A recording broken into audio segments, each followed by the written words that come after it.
Buenas, aquí le vamos a mostrar cómo excluir de la sección de corte los sólidos correspondientes.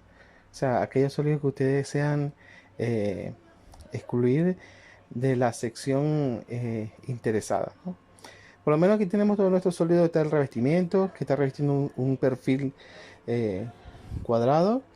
Tenemos placas superior e inferior. Pero en la selección de la vista de corte, vamos a seleccionar desde sólido, ¿verdad?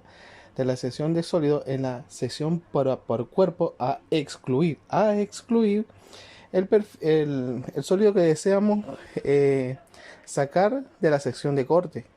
Como podemos ver, aquí tenemos nuestro perfil cuadrado. Pero ahora vamos a hacer algo un poco más interesante. Vamos a excluir de la sección de corte y hacer lo que se vea transparente el revestimiento. En esta ocasión vamos a seleccionar en la sección de transparencia, ¿verdad? Pero la vamos a incluir. Incluir, ahí le estamos mostrando. Entonces, ahora le vamos a dar un check para poder mostrar cómo va a quedar. Ahí tienen la zona de revestimiento que reviste el pilar, perdón, que reviste el perfil, que queda totalmente transparente la mitad.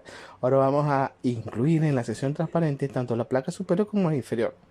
Entonces, allí tienen un bonito em, trabajo. La mitad transparente y el perfil alejado de de la sección de corte.